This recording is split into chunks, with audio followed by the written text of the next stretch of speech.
India में 47% लोग ऐसे हैं जिनमें विटामिन B12 की कमी है, और बाकी बचे जो 53% है उसमें से भी केवल 26 से 27% लोग ऐसे हैं जिनमें ये विटामिन B12 एसेंशियल मात्रा में पाई जाती है।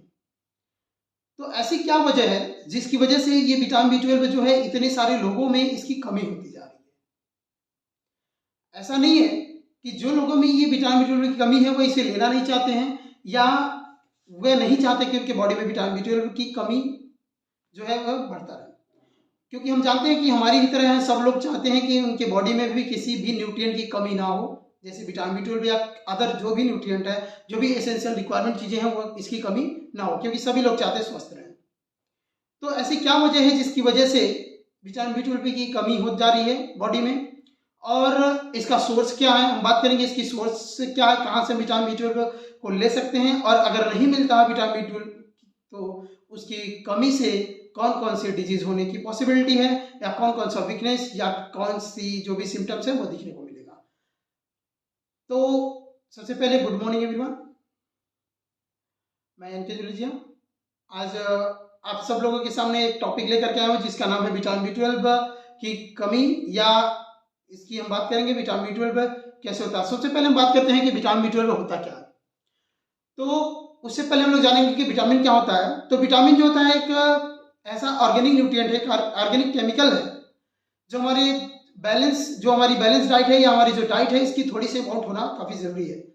क्यों ज़रूरी है? क्योंकि इसका जो फंक्शन होता है वो हमारे डीएनए के सिंथेसिस में हेल्प करता है, एनर्जी के प्रोडक्शन में हेल्प करता है, हमारी जो न्यूरल सिस्टम है, जो हमारे ब्रेन का फंक्शन है उसको मेंटेन करने में हेल्प करता है। कह सकते हैं हमारी लाइफ जो है वो नॉर्मल चलाने में भी इसका काफ़ी रोल प्ले होता है, काफ़ी रोल प्ले करता है।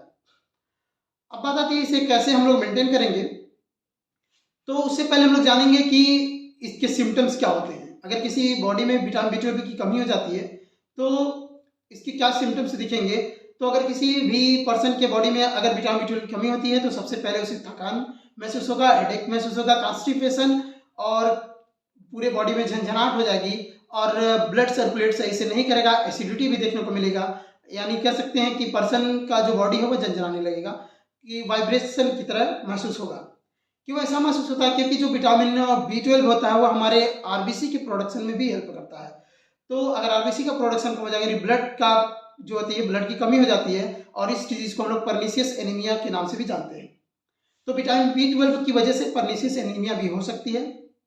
अगर देखा जाए तो विटामिन जो होते हैं वो एक्चुअल में दो तरह के होते हैं। कुछ ऐसे विटामिन होते हैं जो हमारी बॉडी में ही बनते हैं, लेकिन जो विटामिन B12 है कुछ ऐसे विटामिन हैं जो हमारी बॉडी में नहीं बनते, उन्हें हमें फूड से या न्यूट्रिएंट से लेना पड़ता है। और इसके लिए हमारे जो स्टमक है उस पर जो HCl के साथ कुछ ऐसे फैक्टर सिक्रीट होते हैं जो हमारे फूड से विटामिन B12 को एब्जॉर्ब करने में हेल्प करते हैं। अगर कुछ ऐसे लोग होते हैं जो गैस की दवा ज़्यादा खाते हैं, उस केस में क्या होता है, वो स्टमक की उस वॉल डैमेज होने लगती है और इंट्रिंसिक फैक्टर जो होते हैं वो कम सीक्रेट होने लगता है, जिसकी वजह से विटामिन B12 की उनको कमी आ जाती है। अब जरूरी नहीं है कि इसी की वजह से आगे किसी भी रीजन की वजह से विटामिन B12 की कमी हो सकता है, उस पर्सन को सोर्स ही ना मिला हो तो भी कमी हो सकती है। अब बात करते हैं इसकी सोर्स कहाँ से हम विटामिन B12 को ले सकते हैं। तो इसकी सोर्स जो है वह है meat, fish, liver, fish oil, जो भी मीट है, लिवर है, इन चीज़ों से मांसाहारी लोग जो होते हैं वो आसानी से इसकी विटामिन B12 उनको आसानी से मिल जाता है, काफ़ी ज़्यादा सोर्स होता है। लेकिन बात आती है शाकाहारी की, तो वहाँ पे थोड़ा सा डिफिकल्टी होती है, क्योंकि इन्हें जो होता है वह इसके लिए काफ़ी कम सोर्स है, कुछ गिने चुने ही सोर्स हैं, जैसे मिल्क हो गया, कर्ड हो गया। मिल्क प्रोडक्ट कुछ होते हैं जो उससे हमें विटामिन B12 मिल जाती है। अब बात आती है कि अगर विटामिन B12 की कमी हो जाए तो इसको कैसे हम लोग कर सकते हैं। तो ये जो सोर्स है इससे हम ले सकते हैं। चने, जो जमे हुए चने हैं उसको हम उसके थ्रू हम लोग विटामिन B12 के लेवल को बढ़ा सकते हैं। पालक के थ्रू बढ़ा सकते हैं, ये भी इसका एक अच्छा सोर्स है। क्योंकि विटामिन B12 जो है एक वाटर में सॉल्युबल विटामिन है, तो हम लोग पालक को कोशिश करें कि काटने से पहले धुल लें। काटने के बाद अगर धुलते हैं तो इसके जो विटामिन B12 है वह वाटर में सॉल्युबल होने के कारण कुछ बहुत सारे इसमें बह जाएंगे। और दूसरी बात करें सोर्स की, मिल्क प्रोडक्ट हो गए, ये सब चीज़ें हम विटामिन B12 आसानी से पा सकते हैं। अब आती है बात, अगर किसी को विटामिन B12 की कमी हो गई तो एक काफ़ी फेमस दवा है जिसे हम लोग कहते हैं मिथाइलकोबालामिन B12। इसके हम यूज कर सकते हैं, लेकिन सबसे पहले हम लोग कोशिश यही करेंगे कि डॉक्टर को दिखा सकते हैं। तो अभी तक जो इन्फॉर्मेशन था ये था विटामिन B12 की। एक डाटा हमारे पास जो कहते हैं कि IGEM के अनुसार है, Indian general of endocrinology of metabolism के अनुसार डाटा है कि अगर किसी पर्सन के पर ml ब्लड में अगर 200 से 300 पिकोग्राम अगर विटामिन B12 की मात्रा जो होती है इतना आ जाती है तो हम उसे बॉर्डर लाइन कहते हैं, अगर इससे कम हो जाती है तो कहते हैं विटामिन B12 की कमी हो जाती है। ठीक है, तो ये चीजें है। और जो मिल्क की बात की है, वो एक गिलास जो मिल्क होता है वो करीब पूरे जो दिन हमारे रिक्वायरमेंट होती है विटामिन B12 की, उसका करीब 50 से 70% भरपाई वो अकेले कर देता है।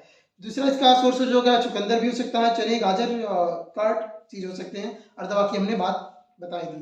उम्मीद यहाँ तक सबको समझ में आएगा कि विटामिन B12 क्या है और इससे कैसे हम लोग निजात पा सकते हैं, इसका सोर्स क्या है, तो इसके थ्रू हम लोग क्या कर सकते हैं, ले सकते हैं। फिर किसी दिन एक नए टॉपिक के साथ फिर से मिला जाएगा।